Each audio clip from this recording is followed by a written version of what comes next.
Introduction aux fonctions numériques. Vous pouvez voir une fonction comme une machine. Alors si on parle d'une fonction numérique, dans cette machine on entrera un nombre. Et cette machine va transformer le nombre et nous sortir un nombre de sorties y. Alors on écrira, si on appelle f la machine, on écrira que y c'est f de x. Vous voyez que ça s'écrit f entre parenthèses x et on dit f de x. C'est x qui a été transformé par f, par la machine f. X, le nombre qu'on met en entrée, on l'appelle préimage ou bien antécédent, sont deux synonymes, et y, le nombre qu'on obtient en sortie, image. Alors, une fonction peut être définie de différentes manières. Le plus usuel, c'est qu'elle soit définie par une formule.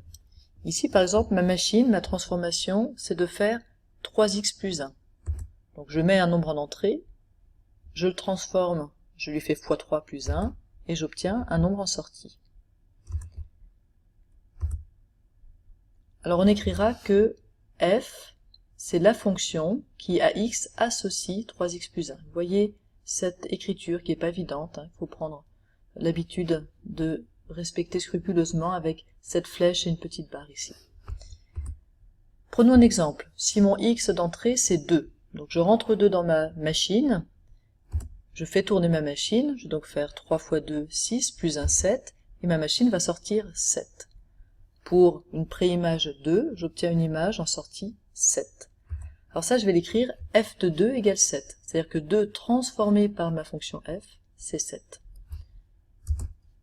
Si maintenant je veux calculer f de moins 1, que j'écris, je vous rappelle, f entre parenthèses moins 1, ça veut dire que mon nombre d'entrée c'est moins 1. Donc putsch, je mets moins 1 dans ma fonction, je fais mon petit calcul, 3 fois moins 1, moins 3, plus 1, moins 2, et donc en sortie j'obtiens moins 2. f de moins 1, c'est moins 2. Écrit avec des flèches qui sont peut-être plus parlantes, moins 1 est transformé en moins 2.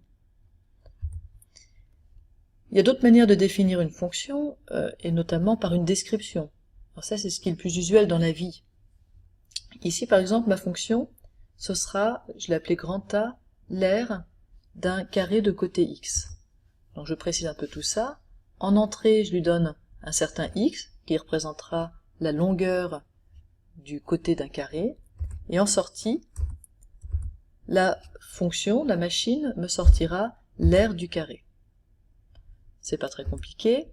Si par exemple j'ai un carré de côté 1, donc en entrée je vais donner 1 à ma fonction, elle va me sortir l'aire de ce carré, c'est-à-dire 1. 1 fois 1, 1. Et donc je vais écrire que l'aire pour x égale 1, c'est 1. Si maintenant j'ai un carré un peu plus grand, vous voyez que je suis en train de mettre en entrée 2. J'ai un carré de côté 2. Mon x est égal à 2. Et a de 2, c'est 4, puisque j'ai une aire dans ce cas-là de 4. Et en fait, j'ai même mieux que ça, je peux donner l'aire plus généralement d'un carré de côté x, c'est x au carré. Alors je vois que je suis en train maintenant de partir d'une description et d'arriver à une formule pour ma fonction. Et c'est tant mieux. Plus on aura de manière de voir la fonction, plus ce sera pratique pour choisir la bonne manière en fonction des questions qui nous sont posées.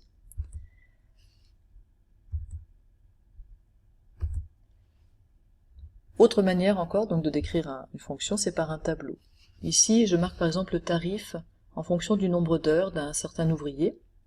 Donc s'il travaille 0 heure, on paye 35 francs, parce qu'on paye quand même le déplacement. S'il travaille 1 heure, on paye 85 francs, etc. Ce tableau, ça s'appelle en fait un tableau de valeurs. En entrée, j'ai x, le temps en heures, et en sortie, j'ai y, le prix. Alors vous êtes très habitués à faire ces tableaux-là. P de 2, par exemple, ça veut dire le prix pour 2 heures. Le prix pour 2 heures, c'est 135 francs. Quand x égale 2, y égale 135. Le prix pour 5 heures, c'est 285. Le prix pour 4,5 heures, alors là, il n'est pas mentionné dans ce tableau, et quand on a une fonction qui est décrite par un tableau, on n'a pas beaucoup d'informations. On a uniquement des informations pour les x qui sont données dans le tableau. Donc c'est une information qui est assez partielle, et on préfère évidemment avoir une formule. Dernière description possible pour une fonction, c'est par un graphique. Ici, j'ai le cours d'une action en fonction du temps. Là, ici, le cours, c'est-à-dire le prix de l'action, et ici, le temps. Mon X, c'est mon année et c'est ce qui est représenté sur l'axe des abscisses. Et mon Y, c'est le prix de l'action qui est représenté sur l'axe des ordonnées. Alors les flèches sont peut-être pas très bien choisies ici. C'est pour respecter les conventions qui précèdent.